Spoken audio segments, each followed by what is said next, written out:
Hello and welcome to bonus episode number 115 of the Culips English podcast. How is it going? My name is Andrew. I will be your host and your English study buddy for today. In our bonus episodes series, what I do is I tell you some stories from my everyday life. I'm a Canadian guy, but I'm headquartered in Seoul, South Korea, and I hope that by listening to my stories, you will be able to Big B. Big B. That is our motto, our slogan for this series, and Big B stands for build your fluency, increase your cultural knowledge, grow your vocabulary, and ultimately become a better and a clearer communicator in English. So if those are your goals, then you're in the right place.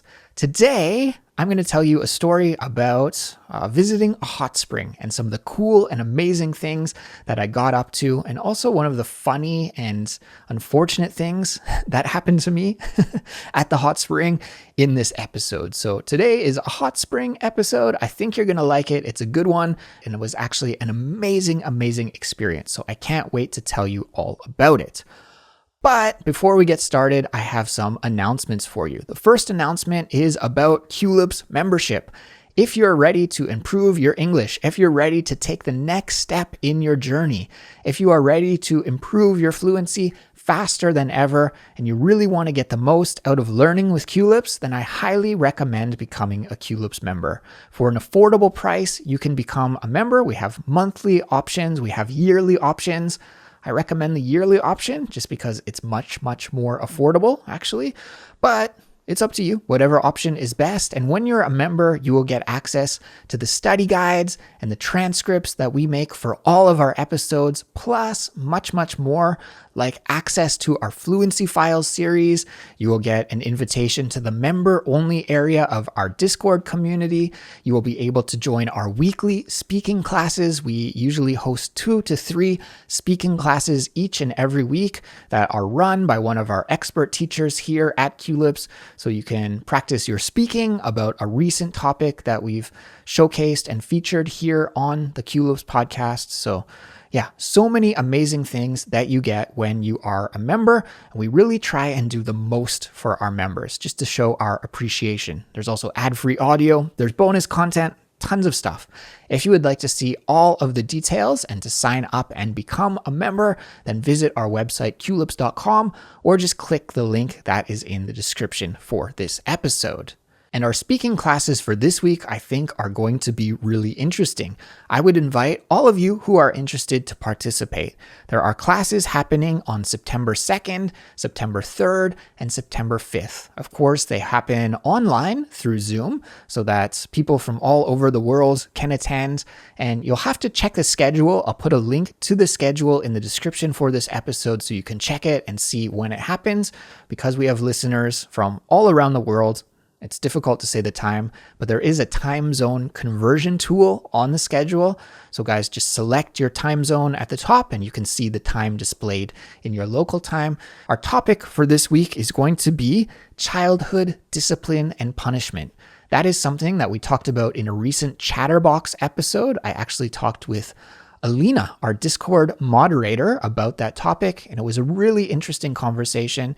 So after listening to that podcast episode, now it's your turn to practice your speaking, to share your thoughts, to share your opinions, to hear other people's thoughts and opinions about the topic as well, and to have a nice deep talk with other members of the Culips community. So you'll be able to do this week in those speaking classes, and to check all the details and to see the schedule, just follow the link in the description for this episode. Okay, everyone, I think that's all I wanted to talk to you about at the start of the show here. So without any further ado, let's get into my main story for this week, which I have titled The Hot Spring Heist. So I hope you enjoy this one. Let's go. I have a younger brother who is 2 years younger than me. He lives in my hometown of Kelowna, British Columbia, Canada, but he actually doesn't work there. He works up north in a place called the Northwest Territories, way up in northern Canada. In order to get there, you have to take a couple plane rides, you have to drive a long way. It's really out there. And because it's really out there, he works in shifts, like long shifts. Most people, when they say they work in shifts, they go, an 8-hour shift, a 9-hour shift, something like that. But my brother does closer to 3-week or 4-week shifts. So when he goes to his job site, he works every day for 4 weeks, but then he has 2 or 3 weeks off. And so it's kind of really intense period of work, but then a little bit of time to relax, a longer period to relax and recharge, I suppose, for the next shift that he has to do. So when I went back to Canada, I'm always a little bit nervous. Is my time in Canada going to overlap with my brother's time off? If I was there when he had to work, we wouldn't be able to see each other. But thankfully, when I went back this last time, he was on his time off. So we were able to hang out, not for the whole amount of time that I was there, but for a pretty good chunk of the time that I was in Canada. My brother was also there just during his time off. And so we were able to meet up and hang out, and we went on an awesome adventure together. And that's what I'm going to tell you about now. So when we were planning, what do we want to do? I threw out the idea to my brother about going on a road trip. We had done that maybe 3 or 4 years ago, and it was awesome. We went through an area of British Columbia called the Kootenays, which is not quite in the Rocky Mountains, or at least the area that we went to wasn't quite in the Rocky Mountains, but it's really close to the Rocky Mountains. So the landscapes are amazing, beautiful lakes, beautiful forests, beautiful mountains. The Kootenays are just a really special place in the world. If you're ever traveling in Canada and you want a cool place to check out, I highly recommend the Kootenays. But that's what we did a few years back. So this year, I threw out the idea to him again. Hey, how about a road trip? Let's go through the Kootenays. I think last time we did 3 or 4 days. But he said he didn't want to do a long road trip like that again. So he suggested camping instead. He loves camping. He's a big outdoor enthusiast, and hiking, camping, I don't know, all of those outdoor things in the winter, snowboarding, those kinds of activities he loves. So I was like, yeah, whatever you want to do, I'm down. Camping sounds great to me. And he suggested that we go camping to a hot spring. This hot springs is called Halfway Hot Springs, if I recall correctly. And it's in a place called Nakusp. Nakusp, or just outside of the city of Nakusp. Actually, calling it a city would be an exaggeration. It's not really a city. It's more like a little village. I'm not sure what the population is. Probably under 2,000 people live there. It's just this really small place. Again, in the Kootenays, or pretty close to the Kootenays, I guess. I'm not exactly sure where the Kootenays start, but it feels like the Kootenays. And yeah, it's getting closer toward the Rocky Mountain range. So you are starting to get some bigger mountains compared to my hometown, where there are a lot of mountains in Kelowna, but they're not as big. It's kind of cool to go on this road trip that we went on to go camping, because you do notice a huge change in scenery, even when you're only driving for I guess it took us maybe 2.5 hours to get there, something like that. So yeah, you see this massive change from my hometown, which is more of an arid, dry place, going into the Kootenays, where you have more forests and bigger mountains. So that was really cool. Anyways, my brother suggested camping at this hot spring, Halfway Hot Spring. And to be honest, I was down right away, because I had heard so much about this hot springs growing up, just from other friends. My brother has been there several times, so he told me about it, and just lore. It's kind of this mythical place in British Columbia, Halfway Hot Springs. It's not easy to access. You have to take a logging road, and a logging road is the kind of road that we call that's not really built for cars. It's a dirt road, and it's really just a way for logging trucks and logging equipment to access the forest when they're going to do that activity of cutting down the trees and logging. So you have to take this logging road, and you have to drive off-road for several kilometers, maybe 12 to 15 kilometers, about that. And then you have to do a little bit of hiking to get in. And yeah, so it's not the easiest place to access. And for a long time, there wasn't a lot of information about Halfway Hot Springs online, as far as I know too. was kind of a local secret, locals only. People didn't want to get the word out there too much so that the place would become too busy. But yeah, I was totally down to go, and my brother started making the preparations for the trip. So he has a car, but he didn't trust his car to go up this logging road. He thought it might be a little bit difficult for me to drive my car off-road for, up this mountain on this logging road. So we decided to rent an SUV instead, just to be on the safe side. Because actually, while we were driving out there, he told me this story that happened to him, I think it was last year in the winter. Him and his buddy went up, and yeah, it was in the winter. So obviously the road conditions were way, way worse. But his buddy's truck actually got stuck, and they had to hitchhike into town and find somebody to tow their truck, get it unstuck. And it was this big ordeal.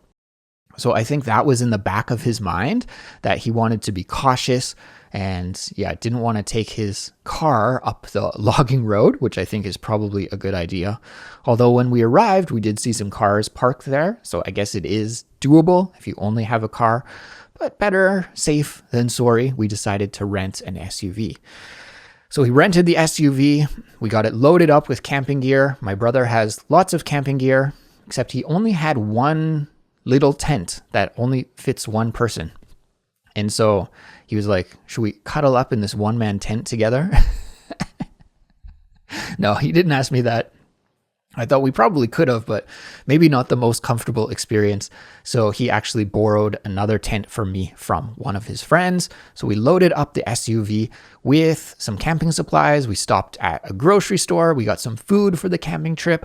And then we were off to go to Halfway Hot Springs. From Kelowna to the hot springs itself takes about, I guess we stopped along the way often, so I'm not exactly sure how long it would take if you went there directly. Probably 2 hours, 2.5 hours. It's not that long of a trip. The drive is beautiful. You go through just amazing landscapes. You see a lot of the beauty of British Columbia, mostly unpopulated places. So you're mostly just driving through the forest and the mountains, and there are lots of rivers and lakes that you pass.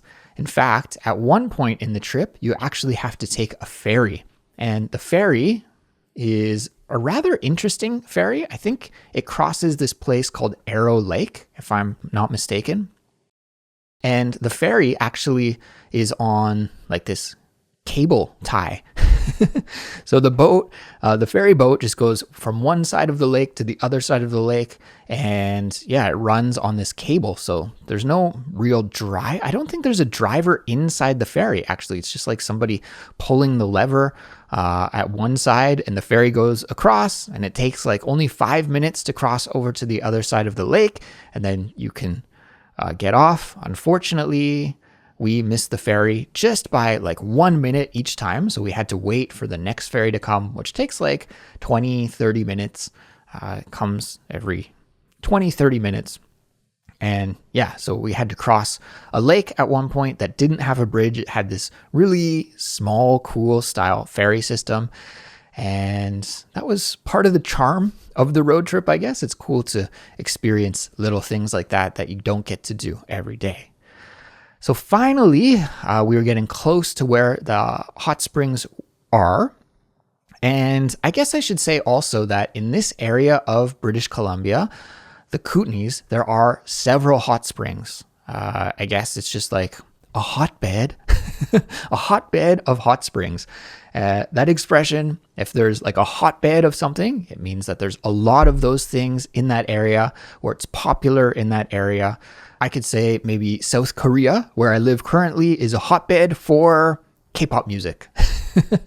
And that just means K-pop music, obviously, because it is Korean, is really, really popular and famous in this country. So that's what hotbed means. And this area of British Columbia, the Kootenays, is a hotbed for hot springs. There are many of them. And I've actually been to several of the more popular hot springs in the area. There's one called Fairmont Hot Springs. There's one called Radium Hot Springs, if I'm recalling correctly, and some other ones as well. And I've been to them before, And they're okay, they're great. It's like a nice, relaxing way to spend some time. But those are not really too natural feeling. The water that comes out of the ground that's super hot, that is what hot spring is, right? Is this hot water that comes out of the ground. They're completely natural.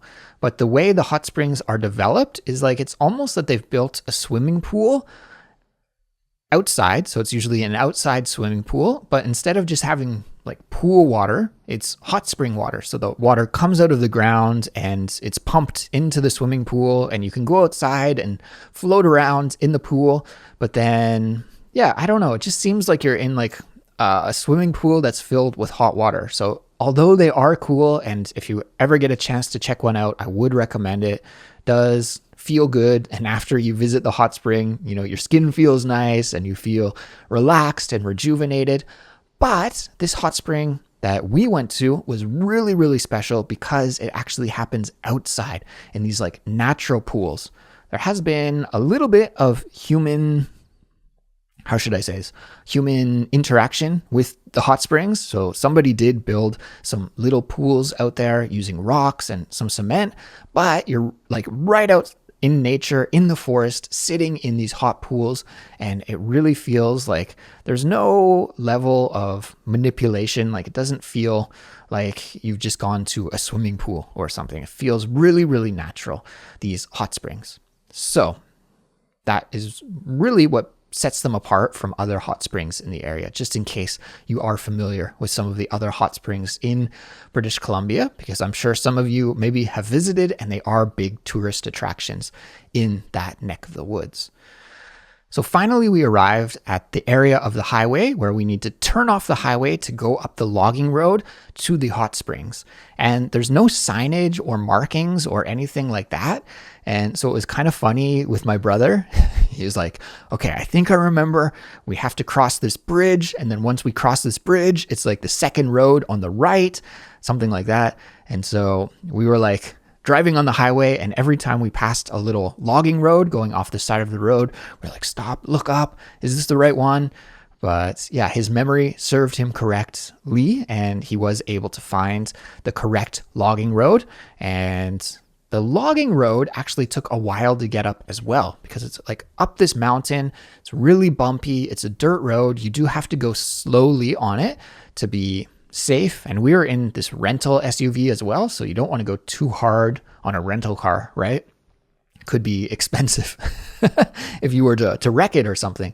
So I think the logging road was about 15 kilometers, and we were going like super slow, like maybe 15, 20 kilometers an hour. So it took us a while to get to the end of this logging road, and we are going to camp at the hot springs. There are, I think, 20 or 25 camping sites available, and it's first come, first serve, which means that there's no reservation system. And if you arrive there and there's a free spot, then you can camp there. You do have to pay. It's $20 a night to camp there. Canadian dollars, of course, which is really affordable, I think. But we were worried, or at least I was worried. My brother didn't seem to be too concerned, but I was worried if we get there and there are no camping spots, then that's going to be like a waste of a road trip for us. We'll just have to turn around and go back home. But thankfully, there were 3 free spots when we arrived. And yeah, we had a later start to the day, so we actually didn't get there till around 5:30, sometime in the early evening. So because of that, I was especially worried, and I thought, oh yeah, they're definitely going to be all booked up. But yeah, we got a spot, so that was awesome. The guy who works at the campsite, the manager, I guess there's a guy that lives up there full time. I heard his name was Bob, and he's kind of a local legend. Like everybody knows him, and when you go up there, it's fun to run into him, and he's a really nice guy. But Bob wasn't there. Maybe he was on vacation. Maybe he was on a camping trip. I don't know. But there was another guy that was working in his place, and he came around to our campsite, and yeah, he has you fill out like a little form. You have to register your car there, and you also have to pay the money to camp. So we paid that guy. I can't remember his name, unfortunately, but super friendly, cool dude that signed us in and explained the hot springs for us. The way it works is there are the camping sites at the top, and you are maybe about 200 meters or so, 300 meters above where the hot springs are. The hot springs are located right beside this amazing river. It's like, I don't know, if you could imagine what you think Canadian wilderness looks like in your mind, with like a forest and a big mountain and a raging river, well, that's where these hot springs are located, right beside one of these raging rivers. So you're about like 300 meters up above the river.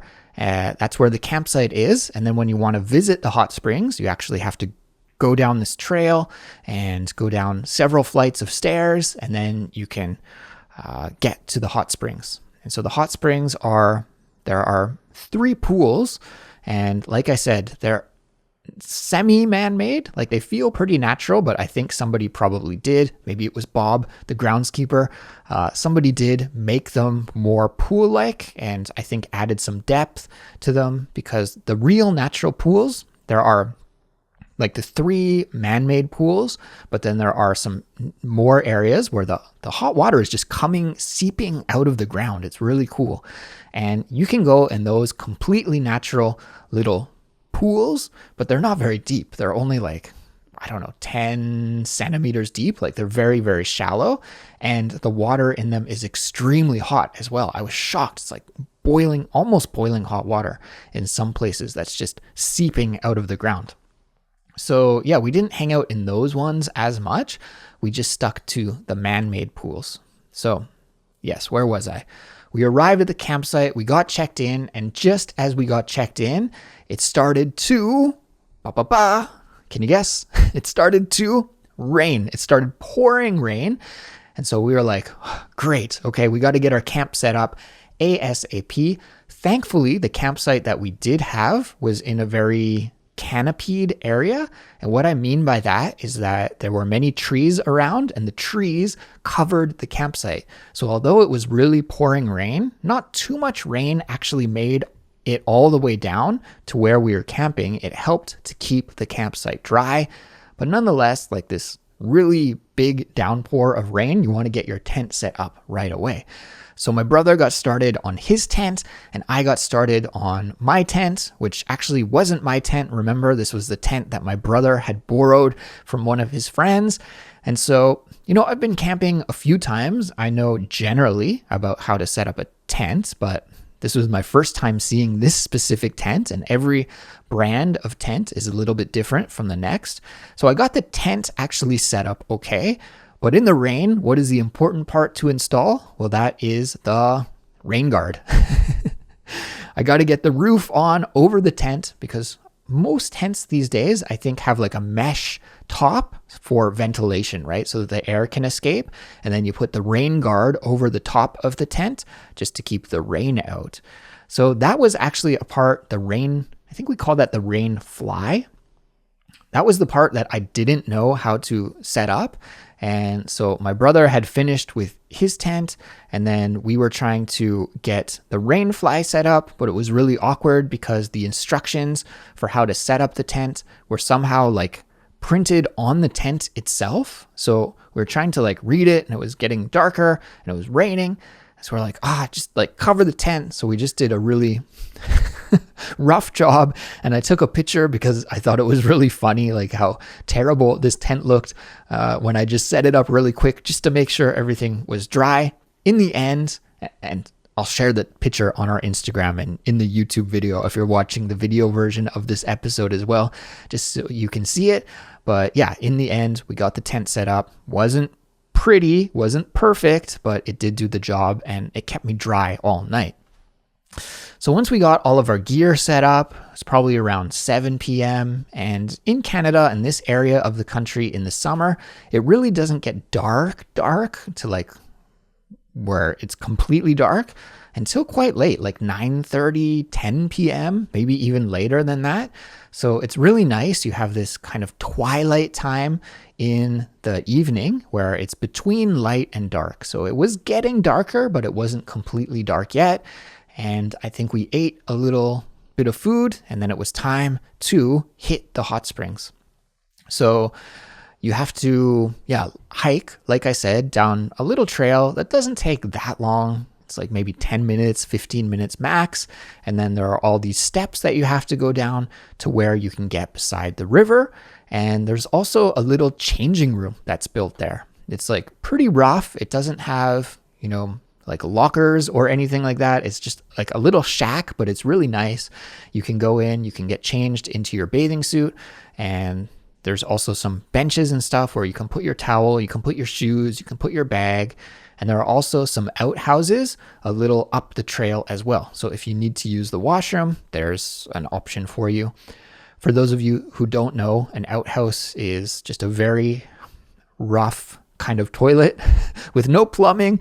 It's just like a toilet, and then instead of the waste being carried away with water down pipes, it just falls into a big pit that's under the toilet. So yeah, there were some outhouses as well. Thankfully, I didn't need to use those because they're usually pretty stinky. So that was good. So yeah, we got changed, and we hopped into the first pool. And I was shocked. I was expecting it to be like kind of lukewarm water, but the water was just a really nice hot temperature, and the pool was much deeper than I thought it would be as well. Like when I asked my brother, how deep are these pools? He said, it's like up to your waist or something, but he was wrong about that, because when you sit down in the pool, it really went up almost to my chin. It was quite deep. So you can get this full body immersion in this amazing hot water, like a really, really nice hot temperature.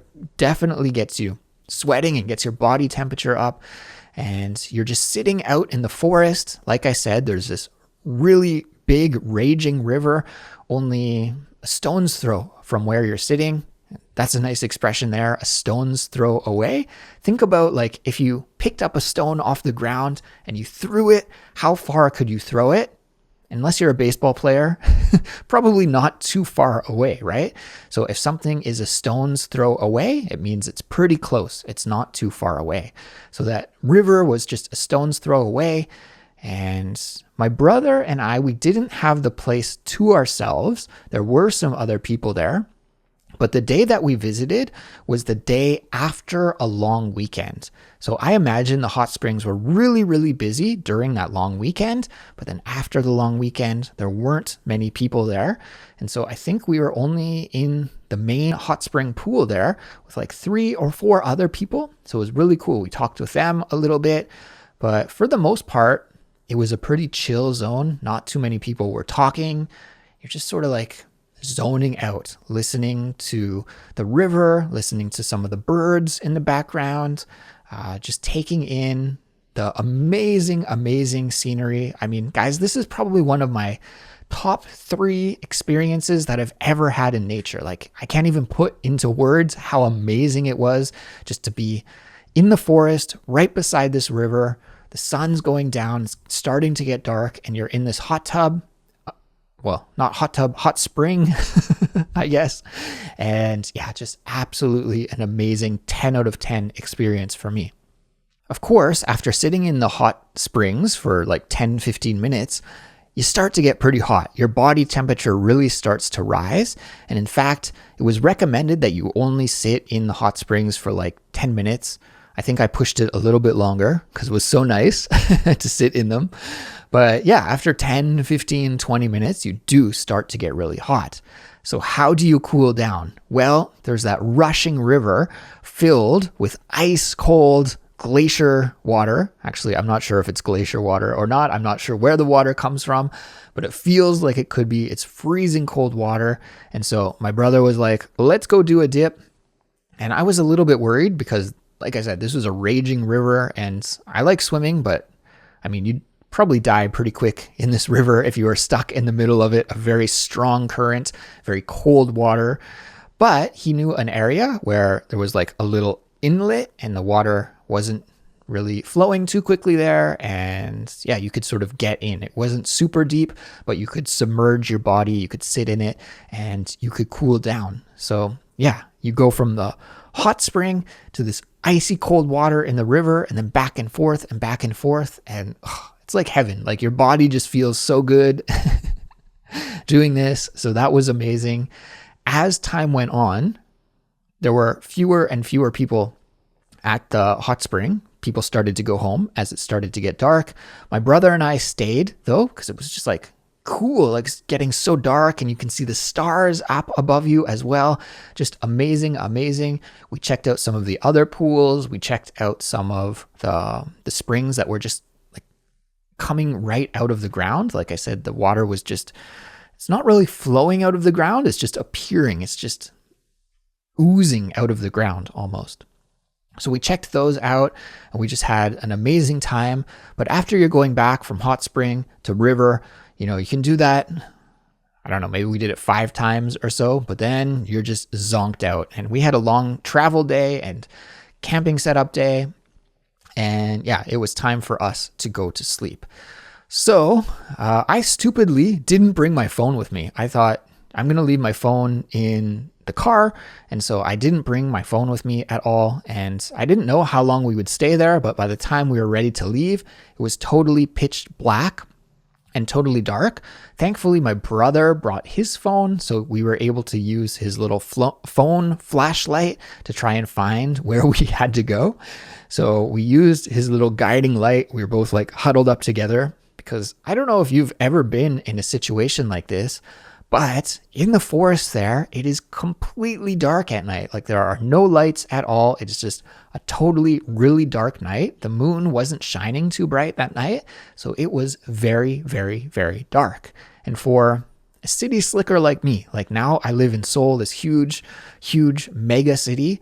And I realized I don't really ever see darkness in Seoul. Like it's almost impossible to get into an extremely dark situation. I guess you could like lock yourself up in a basement room or something to see pure darkness.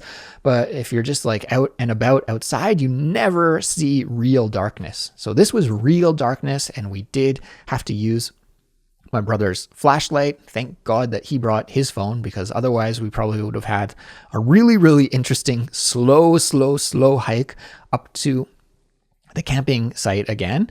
But he had his phone, so we were all good. However, in the end, I actually did end up having a very slow hike back up to the camping site, because we went back to that changing room shack and we got changed, we got our clothes on, we got dried off, we're ready to go. Last step, what do you need to do? Put on your footwear. And I had a pair of Birkenstock sandals that I wore on my trip, and I wore them down on the hike to get to the hot spring. But when I went to go put on my sandals, they were gone. Somebody had taken my sandals. Now, I want to say that this was a mistake, because there was one other pair of sandals that were left at the changing room. So, you know, it's really dark. I imagine probably, this is me thinking in good faith, okay? Thinking in good faith.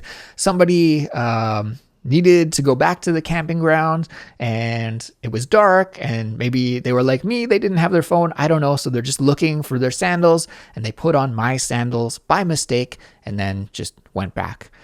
But yeah, the other side of the coin could be that they saw my sandals, and my sandals they're not new, but they're in pretty good condition.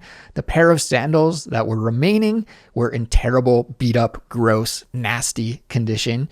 And yeah, so the thinking in bad faith here, maybe that person stole my sandals. They're like, here's my chance. I can accidentally take these sandals.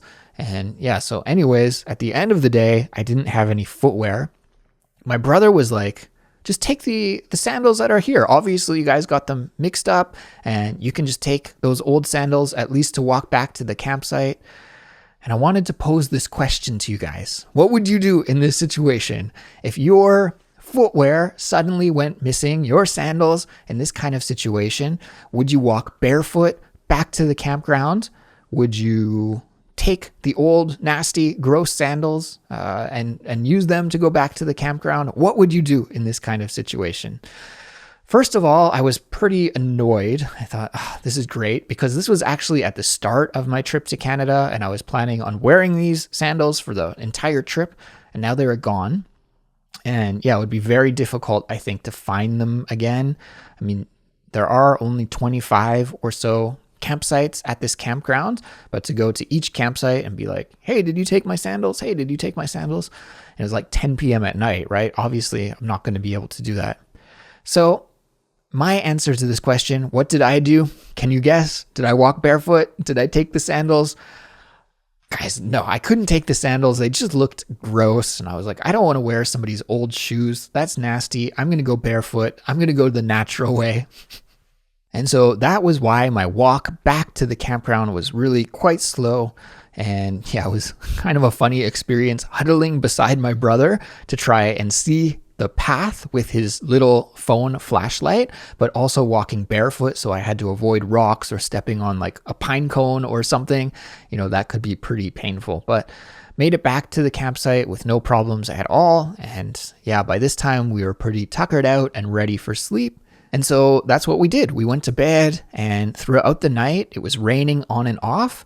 And I don't know if you've ever been in this situation where you're camping outside in the woods and it's raining and you can hear the rain on your tent. It's just amazing. Like, I love it. The forest smells so fresh when it rains as well. So you have this like fresh air, this really earthy smell, the rain pitter pattering on the top of your tent. I slept like a baby that night. I had an amazing sleep, and we woke up rather early because we had to take the rental SUV back by early in the afternoon. So I think we were up by like 6 a.m. or so. We stopped in the town of Nakusp for some breakfast, and that was amazing as well. I love those little like small town diners that you get to see in small towns in Canada, in the USA. Maybe some of you out there will know what I'm talking about, but they have like an independent vibe to them. They're often not franchises or anything like that. And so, yeah, they're really cool. And we stopped at this cool little diner, got some breakfast, got some coffee, hit the road, had to take that ferry back again. And we missed it just like we did on the way there, just by a couple of minutes. But it was fun to just walk around and check out the lake and check out how the ferry works and that kind of thing. On the way back too, we stopped at this amazing lake called Kalamalka Lake. It's just a little bit outside of Kelowna, and it's really famous in the region for having this beautiful turquoisey blue color. So most lakes in the area where I'm from, it's called the Okanagan, they have like a dark blue color to the lake, and there are many, many lakes. They're always a dark blue color, but this one is a lighter kind of turquoise blue. So it's really quite beautiful. It's stunning. And I'll see if I can find some pictures and put them up for you so you can see the lake. But we stopped there. We had to go for a swim. The weather was just so nice. And so we stopped there and went for a swim. The water was actually quite cold, surprisingly. And I did a ton of swimming when I was back in Canada. Like every day I was in Okanagan Lake, which is the lake that runs through my hometown. Actually, my parents live just a few minutes walk away from the beach in Kelowna there. So yeah, I was up every day swimming in the morning and in the evening, usually 2 swims a day. But also Kalamalka Lake, that one time on our way home, we stopped there. We went for a swim. And yeah, then my brother dropped me off, returned the rental truck, and that pretty much brought our one-day camping trip to Halfway Hot Springs to a close. But I wanted to share that story with you guys because, as I mentioned, it was one of the best outdoor natural experiences that I've ever had in my life, and I can't wait to go back. I wish my wife were with me at that time. I mean, it was awesome to have just a brother's road trip. I wouldn't trade that for the world, but I'd love to show my wife this hot spring as well. And I think next time we go to Canada, that will be like the number one thing that we must do on our list. At that time, my wife hadn't arrived in Canada yet. I went a week before her. She came a week later. So at that time, it was just me and my bro, but I can't speak highly enough about the hot springs. It was just totally, totally cool. And I can't wait to go back and do it again next time. So yeah, I recommend to you as well, if you're ever in the Kootenay region of Canada, check out Halfway Hot Springs. You will definitely not forget it. Well, everyone, I think that brings this story to an end for this week. Thank you for listening all the way to the end. It was a bit of a longer episode, but you did it. Amazing job. Pat yourself on the back. You're doing awesome. You're putting in the work. This is what you need to do to reach English fluency. You need to spend a long time listening to the language, interacting with the language, and you did that here today, so you can feel good about that. Now, if you did make it this far, I need to reward you. And how can I do that? Well, I'm going to give you the completion code for this episode, and then you can flex in the comments. You can brag and you can show everybody else that you made it all the way to the end of this episode. You can leave an example sentence with the completion code, or you can just leave the word itself. And this week's completion code is going to be heist. Heist. H-E-I-S-T. Heist. Now, heist is a kind of robbery. You could say a bank heist, for example, when some bad guy, some criminal, some robber is thinking about a plan and makes a plan to go and rob a bank. We would call that a bank heist. Well, at the hot springs, there was a sandal heist. My sandals were stolen. So let's go for the completion code for this episode. We'll make it heist, okay? And I look forward to seeing your comments and your example sentences with this completion code. And yeah, I'm going to look forward to that. So everybody, please take care. Thank you again for listening. I'll be back soon with another brand new Culips episode. Until then, happy English learning, and I'll catch you in the next episode. Goodbye.